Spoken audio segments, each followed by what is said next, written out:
Olá, minha turminha do nono ano, tudo bom? Nesse vídeo iremos realizar a correção de atividades. Atividades essa que eu passei na aula anterior. Vamos lá? Na nossa página aqui 39 do nosso livro, tá?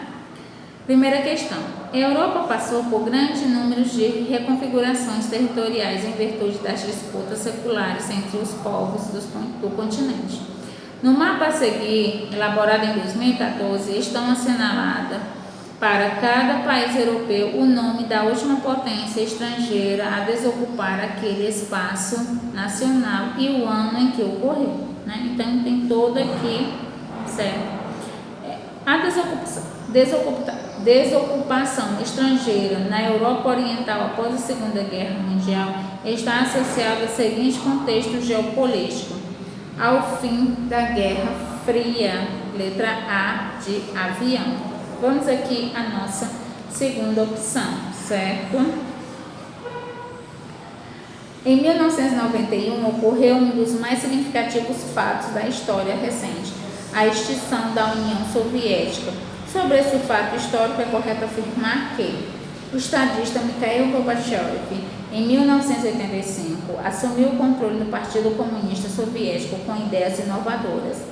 Entre suas maiores metas governamentais, Gorbachev empreendeu duas medidas, a perestroika e a glasnost, certo? A pré-histórica visava modernizar a economia russa com a adoção de medidas que diminuíam a participação do Estado na economia.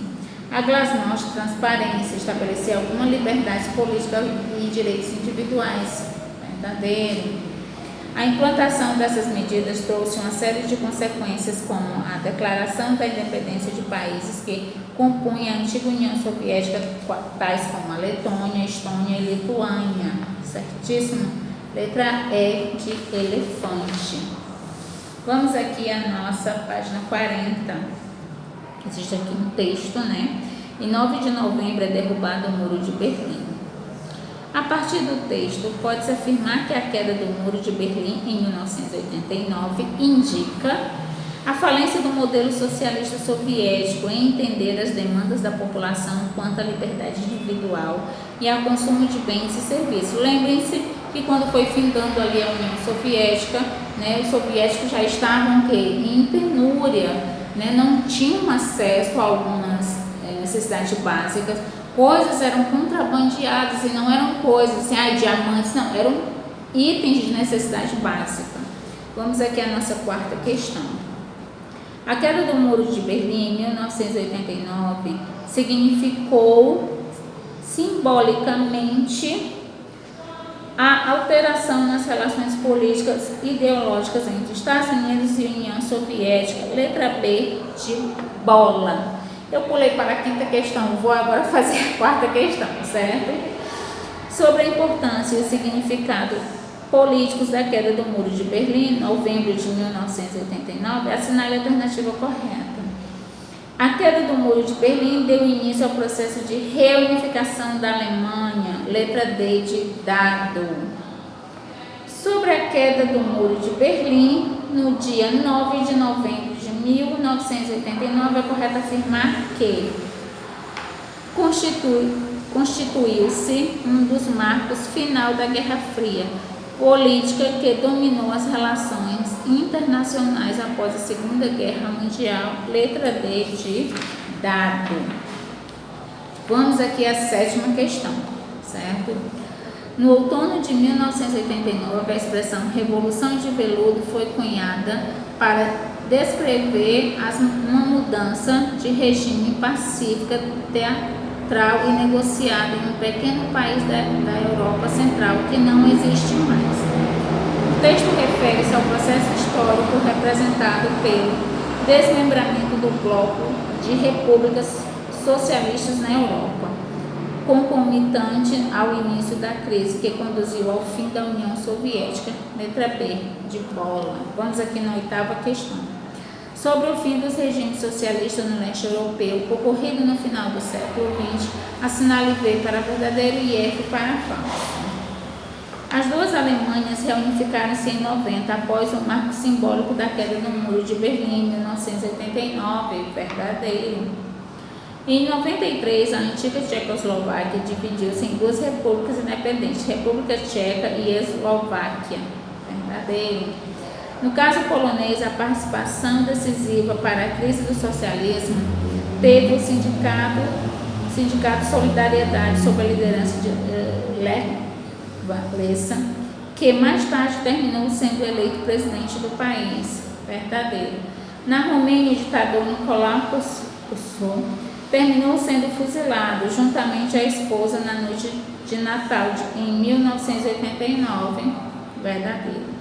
A Iugoslávia terminou originando 6 repúblicas independentes em um processo pacífico, como no caso da Tchecoslováquia. Isso é falso, não foi um processo pacífico, né? Essa questão da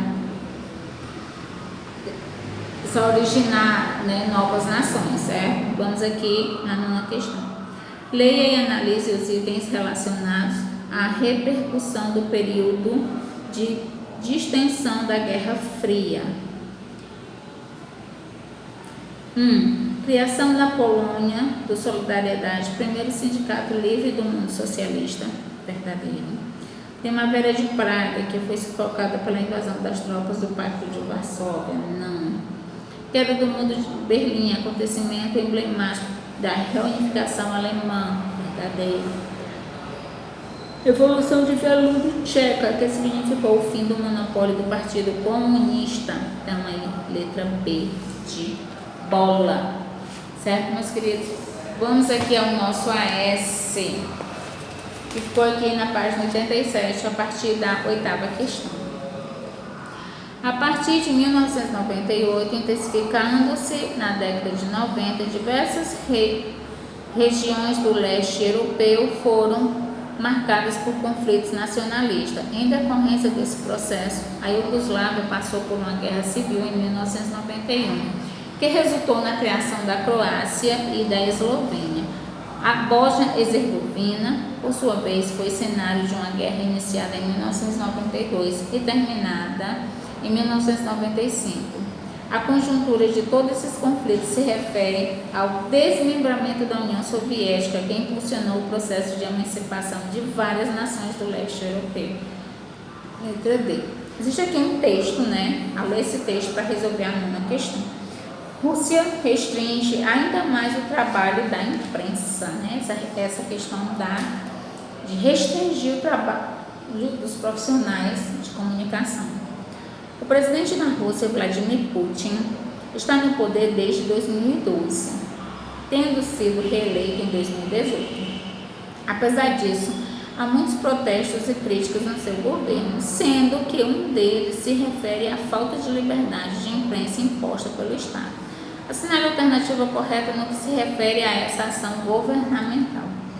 Apesar da censura ser oficialmente negada pelo governo russo, este tem o poder por meio de órgão de vetar notícias. Letra C. Os caras têm esse poder, né, de vetar qualquer notícia. 10ª questão. Leia a reportagem, analise o gráfico e responda a questão. Putin sanciona a lei que despenaliza a violência doméstica na Rússia. Violência contra a mulher. Comparado com 84 países, o Brasil tem a 7ª maior taxa de homicídios femininos. Número de assassinatos a cada 100 mil mulheres. O Brasil aí configura, né? O governo russo, representado por Vladimir Putin, adota ações muitas vezes consideradas polêmicas no que se refere aos direitos das mulheres e aos direitos humanos. Na reportagem fica evidente a posição que o governo russo segue em casos de violência doméstica. Após a leitura do texto e análise do gráfico, estabeleça relações políticas entre a política adotada e os índices de feminicídios na Rússia. As mulheres na Rússia sofrem bastante violência doméstica. E essas violências acabam resultando na morte destas.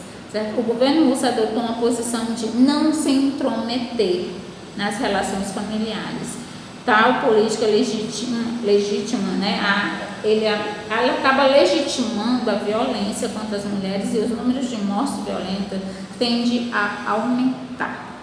Certo, meus queridos? Vou ficando por aqui e até a próxima, tá? Tchau, tchau!